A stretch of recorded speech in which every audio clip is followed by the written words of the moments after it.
Good afternoon. Myself Anil Chovisa. Dear students, we are going to study about osteoporosis. आज का जो topic हमारा है ऑस्टियोपोरोसिस। ऑस्टियोपोरोसिस जो होता है उसको हम लोग सामान्य मेटाबॉलिक बोन डिसऑर्डर होता है। और मेटाबॉलिक बोन डिसऑर्डर में क्या होता है कि जो बोन जो है उसके डेंसिटी में कमी आती है और उसकी वजह से बोन की जो फ्रेजिलिटी है, यानी कि उस बोन के अंदर जो टूटने की संभावना है, बोन पतले हो जाते हैं और बिल्कुल टूट जाते हैं। बोन का जो कैल्शियम है वो क्या हो जाता है, बिल्कुल बॉडी से निकल जाता है। डीकैल्सिफिकेशन, कैल्शियम जो है बॉडी से निकलना स्टार्ट होता है और इसकी वजह से क्या होता है, बोन बिल्कुल फ्रेजाइल हो जाते हैं और उसकी डेंसिटी कमी होने की वजह से बोन जो है तो एक तरह की मेटाबॉलिक बोन डिसऑर्डर्स है। और इस तरह की जो डिजीज़ होती हैं इसके लिए रिस्क फैक्टर जो होते हैं, दो तरह के रिस्क फैक्टर हैं, modifiable and non modifiable. Modifiable जो होते हैं उसके अंदर जो होता है पर्सन को जिनको हम चेंज कर सकते हैं, और नॉन मॉडिफाइबल फैक्टर हैं जिनको हम लोग चेंज नहीं कर पाते। नॉन मॉडिफाइबल जो फैक्टर्स हैं जिसके अंदर एज आती है, ये जो डिजीज़ हैं दोनों तरह की, जो मेल और फीमेल दोनों में होता है, जिसमें इक्वली जो है डिस्ट्रीब्यूट होता है, दोनों में इक्वली होता है। लेकिन जो सेक्स है, सेक्स में मेल एंड फीमेल दोनों को होता है। और जो एज है, मेल में 15 से 20 साल मुख्य होती है और फीमेल में जो है 40 साल के बाद में पाई जाती है। ये बीमारी जो होती है उसके अंदर एज, सेक्स, इथनिसिटी, ये बीमारी जो है वो अमेरिकन, एशियन, यूरोपियन में ज़्यादा होती हैं बनिस्बत की अफ्रीकन में। ये जो डिजीज़ होती है जिसके अंदर जेनेटिक फैक्टर भी रिस्पॉन्सिबल होता है, यानी कि किसी फैमिली हिस्ट्री है, फैमिली जेनेटिक डिस्पोजिशन, बीमारी जो है वो एक जनरेशन से दूसरे जनरेशन में आराम से ये ट्रांसफर होती है और इसकी वजह से क्या होता है, ये बीमारियाँ हो सकती हैं। उसके अलावा स्मॉल बॉडी डेंसिटी, अगर कोई व्यक्ति छोटा है, जिसकी साइज छोटी है, तो ऑस्टियोपोरोसिस उसको हो सकता है। और फीमेल एथलेटिक्स, ऐसी वुमेन या ऐसी वुमेन जो हैं जो एथलेटिक्स हैं, एथलेटिक्स में पार्टिसिपेट करते हैं, आफ्टर 40 ईयर्स के बाद में, जब वे 40 ईयर्स के बाद में होती हैं तो उनके अंदर हार्मोनल इम्बैलेंस होता है। हार्मोनल इम्बैलेंस की वजह से क्या होगा, जो वुमेन है उनके अंदर जो है ऑस्टियोपोरोसिस होता है, बोन जो है वो डीकैल्सिफिकेशन होता है, बोन की डेंसिटी लॉस होती है और इसके अंदर जो बोन है बिल्कुल पोरस हो जाते हैं और टूट जाते हैं। दूसरा जो फैक्टर्स है मॉडिफाइबल फैक्टर्स। मॉडिफाइबल फैक्टर्स के अंदर जैसे कैल्शियम, ऐसे लोग जो कि कैल्शियम डाइट जो है, जिस कैल्शियम की कमी होती है, डाइट में डाइटरी कैल्शियम की कमी है तो ये बीमारी हो सकती है। उसके अलावा ऐसे लोग जो सनलाइट का एक्सपोजर नहीं करते हैं, जो पर्दा रखते हैं, ऐसे वुमेन जो हैं पर्दा में ज़्यादा रहते हैं, जो एक्सपोज नहीं करते हैं सनलाइट का, उनको हो सकता है। इसी तरह से ये बीमारी जो होती है, स्मोकिंग ज़्यादा करते हैं, एक्सेसिव स्मोकिंग करते हैं, एल्कोहलिज्म करते हैं, और सेडमेंट्री लाइफस्टाइल है, जो बिल्कुल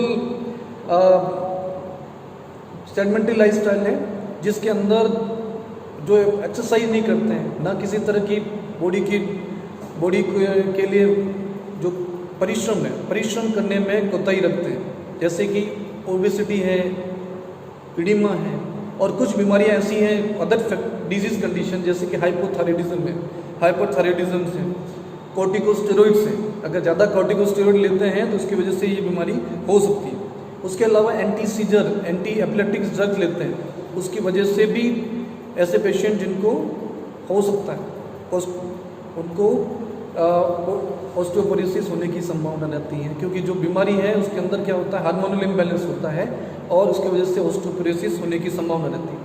तो रिस्क फैक्टर जो है दो तरह के होते हैं, modifiable factor and non modifiable. Then will see the pathophysiology. Pathophysiology mainly जो होती है उसका कारण होता है ड्यू टू द कैल्शियम की कमी होने की वजह से क्या होता है, बॉडी का जो बोन का जो डायफाइसिस है, डायफाइसिस और मेटाफाइसिस हैं वो क्या होते हैं, इंक्रीज होते हैं। बोन का जो डायमीटर इंक्रीज होता है और उसकी वजह से बोन का जो कॉर्टेक्स है वो बिल्कुल थिन हो जाता है, छोटी, उसकी साइज छोटी होती है। जब बोन का कॉर्टेक्स छोटा होता है उसकी वजह से क्या होता है, जो ट्रेबिक्यूल्स हैं बोन ट्रेबेक्युल्स जो हैं वो क्या हो जाते हैं, वो थीन हो जाते हैं, और थीन होने की वजह से क्या होता है, सपोर्टिव जो कॉर्टेक्स है वो कमी होती है, और उसकी वजह से बोन बिल्कुल पतले हो जाते हैं और इनमें फ्रैक्चर होने की संभावना रहती है। बोन पतले होने की वजह से उनके ऊपर बॉडी का जो मास है वो इंक्रीज होता है और उसकी वजह से फ्रैक्चर होने की संभावना रहती है। तो इस तरह से ऑस्टियोपोरोसिस जो है वो होता है, इसके वजह से जो पेशेंट की हाइट कम होती है और फ्रैक्चर होने की संभावना बढ़ती है। इसके साइन एंड सिम्टम जो है मेनली जो होता है, decrease the spinal, loss of spine, curative spine, patient के जो स्पाइन है, स्पाइन की हाइट है वो डिक्रीज होती है, और जब स्पाइन की हाइट डिक्रीज होती है उसकी वजह से पेशेंट की हाइट कमी आती है। उसके बाद में लो बैक पेन होता है, लो बैक पेन के साथ में बोन में फ्रैक्चर होने की संभावना रहती है। फ्रैक्चर होता है और फ्रैक्चर होने की वजह से क्या होता है, पर्टिकुलरली हाइट कम होती है, काइपोसिस होने की संभावना रहती है। काइपोसिस, लोडियोसिस, काइपोसिस का अर्थ होता है कुब्जापन कहते हैं। उसमें क्या रहता है कि posterior angulation, curvature of the spine, spine जो है पीछे की ओर मुड़ जाती है, और लोडोसिस होता है forward angulation of the spinal cord, यानी कि स्पाइनल कॉर्ड है वो इसके अंदर एक फॉरवर्ड एंगुलेशन आता है, lateral curvature of the spine. तो ये जो है लोडोसिस, काइपोसिस, ये होने की संभावना रहती है। और उसके बाद में अब्डोमेन डिस्टेंशन आता है, अब्डोमेन की जो साइज़ है वो बड़ी हो जाती है। उसके बाद में कॉन्स्टिपेशन होने की संभावना रहती है, कैल्शियम की कमी आती है। तो बॉडी जब कैल्शियम कमी होती है तो कैल्शियम जो है वो कैल्शियम की कमी होने की वजह से अब्डोमेन जो मसल्स हैं वो धीरे धीरे उनका जो कार्य करने की क्षमता जो है कमी होती है, और पर्सन के अंदर कॉन्स्टिपेशन होता है। इसी तरह से हम लोग इसके डायग्नोस्टिक इवोल्यूशन कराते हैं। तो डायग्नोस्टिक इवोल्यूशन में सबसे बड़ी बात है हिस्ट्री टेकिंग होनी चाहिए। पेशेंट की हिस्ट्री लेते हैं, उसकी एज, सेक्स, उसकी फिजिकल एग्जामिनेशन करते हैं, जेनेटिक फैक्टर, जेनेटिक हिस्ट्री लेते हैं, फिजिकल एग्जामिनेशन करते हैं। उसके बाद पेशेंट के अंदर ब्लड एग्जामिनेशन करते हैं, जिसमें ब्लड कैल्शियम है, serum blood calcium, serum phosphate, serum minerals हैं, फॉस्फेट, सीरम का एल्कालाइंस, और hydroxy creatine, hydroxy proline excretion है। यूरिन एनालिसिस करते हैं और एक्सरे एग्जामिनेशन कराते हैं। एक्सरे से बोन के अंदर जो है पर्टिकुलरली बोन की जो कमी है, बोन के अंदर जो मेलिग्नेंसी है, फ्रैक्चर्स है, माइलोमा है, ट्यूमर है, उन सबको आइडेंटिफाई करने के लिए हम लोग कराते हैं। इसी तरह से बोन बोन डेंसिटोमेट्री एग्जामिनेशन होता है, dual energy x ray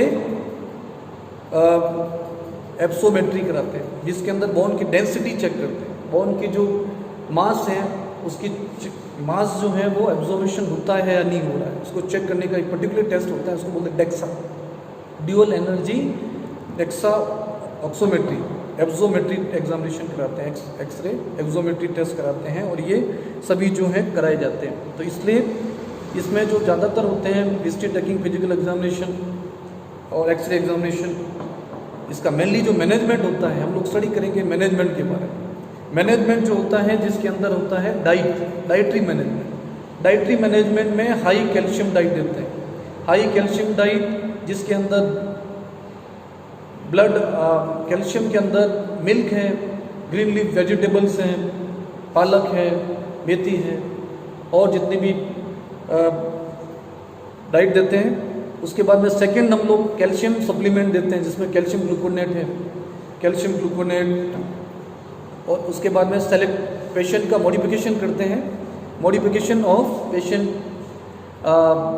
lifestyle modification में सनलाइट एक्सपोजर कराते हैं पेशेंट। उसके बाद में एक्सरसाइज थेरेपी कराते हैं। उसके बाद में पेशेंट को बाईफॉस्फेट, जिसके बाईफॉस्फेट देते हैं, जिसके अंदर एल्डोनेट देते हैं, एल्डोनेट, राइब्रोनेट, इब्रोनेट करके मेडिसिन जो है वो दी जाती है पेशेंट। उसके अलावा पेशेंट को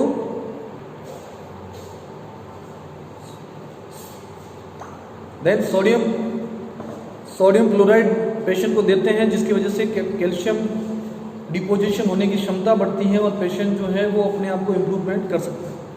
नर्सिंग मैनेजमेंट जो है उस पेशेंट को हम लोग सबसे बड़ी बात ध्यान करते हैं, जिसके अंदर पेशेंट का जो नर्सिंग मैनेजमेंट में पेन मैनेजमेंट करते हैं, नर्स पेन का ध्यान रखते हैं और पेन को कम करने के लिए हम लोग एनाल्जेसिक प्रिस्क्राइब करते हैं।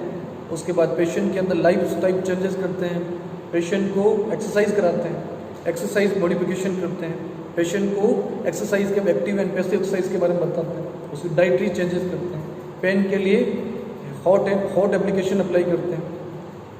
सेकेंड है अल्टर न्यूट्रिशन पैटर्न्स, पेशेंट के अंदर जो न्यूट्रिशन पैटर्न्स हैं उसको इम्प्रूव कराते हैं, जिसके अंदर कैल्शियम देते हैं, हाई प्रोटीन देते हैं, स्पेशली इन फ्रैक्चर कंडीशन। तीसरी जो है पेशेंट के अंदर हम सनलाइट एक्सपोज कराते हैं, स्मोकिंग अवॉइड कराते हैं, स्मोकिंग, एल्कोहलिज्म, इन सबको अवॉइड कराने की क्षमता उन्हीं कराते हैं। और रिस्क फॉर इंजरी में हम लोग क्या करते हैं कि पेशेंट को इंजरी नहीं हो, इसका पूरा ध्यान रखते हैं। उसके अलावा पेशेंट को एक्सरसाइज में ध्यान रखते हैं, करवाते हैं। और उसके बाद में पेशेंट को असिस्टिव डिवाइसेस यूज़ करते हैं, जिसके अंदर वॉकिंग स्टिक्स हैं, उसके बाद कैरिंग आउट ब्रशेज यूज़ करते हैं, वॉकिंग स्टिक्स यूज़ करते हैं। उसके बाद एल्कोहलिज्म है उनको अवॉइड कराते हैं और कुछ एक्टिविटी कराते हैं जिसके द्वारा पेशेंट को कैल्शियम जो है वो बढ़ने की संभावना रहती है, जिसके अंदर विटामिन डी जो है मेनली सनलाइट एक्सपोज कराते हैं और विटामिन सी फूड देते हैं पेशेंट को, जिससे उनके अंदर कैल्शियम जो है डिपोजिशन ज़्यादा हो, कैल्शियम। देन रिस्क और कॉन्स्टिपेशन, अगर पेशेंट को कॉन्स्टिपेशन हो रहा है तो सबसे बड़ी बात है फाइब्रस कंटेंट डाइट देते हैं, जिसके अंदर फाइब्रस कंटेंट में रेशेदार फूड देते हैं, ग्रीन लीफ वेजिटेबल देते हैं और ज़्यादातर पानी देते हैं। वो liquid diets to the patient, patient को लिक्विड डाइट दिया जाता है। लिक्विड डाइट देने से क्या रहता है, पेशेंट की जो क्षमता है कॉन्स्टिपेशन है वो डिक्रीज होता है, पेशेंट के अब्डोमेन फूड कंटेंट्स है वो पासेज होते हैं और पेशेंट जो है डाइटरी कॉन्स्टिपेशन में से इम्प्रूव हो जाता है। और कुछ चीज़ें हम लोग और भी ध्यान रखते हैं पेशेंट की, डेफिशिएंट ऑफ नॉलेज डेफिसिट। चौथा जो नर्सिंग डायग्नोसिस है knowledge deficit to the patient disease condition, इसके लिए पेशेंट को डिजीज़ के बारे में बताते हैं। ऑस्टियोपोरोसिस जो है वो डिजीज़ है, इसमें डाइटरी मॉडिफिकेशन कर सकते हैं, एक हेल्दी डाइट लें, पेशेंट को एक्सरसाइज करनी चाहिए, स्मोकिंग अवॉइड करनी चाहिए, ग्रीन लीफ वेजिटेबल लेनी चाहिए। देन मोर कैल्शियम डाइट जो है इसके अंदर मिल्क लेनी चाहिए, स्पिंच यूज़ करनी चाहिए, ब्रोकोली जो है वेजिटेबल्स में, पालक लेनी चाहिए, मेथी लेनी चाहिए और बीट जो है बीट जूस का यूज़ कर सकते हैं, जिसकी वजह से देन स्मोकिंग अवॉइड करनी चाहिए। देन आयरन हार्मोनल डेफिशिएंसी जो है पर्टिकुलरली वुमेन में, इसके लिए हार्मोन सप्लीमेंट देते हैं और जिससे और उसके बाद में वेट बेरिंग कराते हैं, बेरिंग एक्सरसाइज करवाते हैं और फिजिकल एक्टिविटी कराते हैं पेशेंट को, जिससे पेशेंट के अंदर एक्टिविटी इंक्रीज होती है और ये जो है बहुत ही इंपॉर्टेंट रहता है पेशेंट के लिए। तो नर्सिंग एक्टिविटी में स्मोकिंग अवॉइड कराते हैं, स्ट्रेंथनिंग कराते हैं, मसल बेरिंग एक्सरसाइज कराते हैं और सनलाइट मैनेजमेंट दो जो होता है इसमें डाइटरी मैनेजमेंट है और मेडिकेशन है। डाइटरी मैनेजमेंट जो है इसमें कैल्शियम एंड विटामिन डी दी जाती है, इसी तरह से कैल्शियम सप्लीमेंट देते हैं और उसके बाद में सप्लीमेंट ऑफ हार्मोनल थेरेपी दी जाती है, हार्मोनल थेरेपी दी जाती है और एक्सरसाइज कराते हैं। एक्सरसाइज के द्वारा पेशेंट को एक्सरसाइज से इम्प्रूवमेंट कराते हैं मसल एंड लिगामेंट की। देन बाइफॉस्फेट एल्ड्रोनेट्स, बाइफॉस्फेट डाइट में मेडिकेशन देते हैं जिसमें एल्ड्रोनेट्स, रेसिप्रोडोनेट, इब्राप्रोनेट एंड कैल्सीटोनिन देते हैं, जिससे कि पेशेंट के अंदर जो कैल्शियम जो है डिपोजिशन होने की क्षमता बढ़ती है और कैल्सीटोनिन जो है बोन फॉर्मेशन में मदद करता है। और हार्मोनल स्पेशली इन वुमेन जब मेनोपॉज आता है तो हार्मोनल थेरेपी दी जाती है, एस्ट्रोजन, प्रोजेस्टेरोन। तो इससे क्या रहता है पेशेंट के अंदर हार्मोनल इम्बैलेंस जो है वो सही होता है और पेशेंट के अंदर कैल्शियम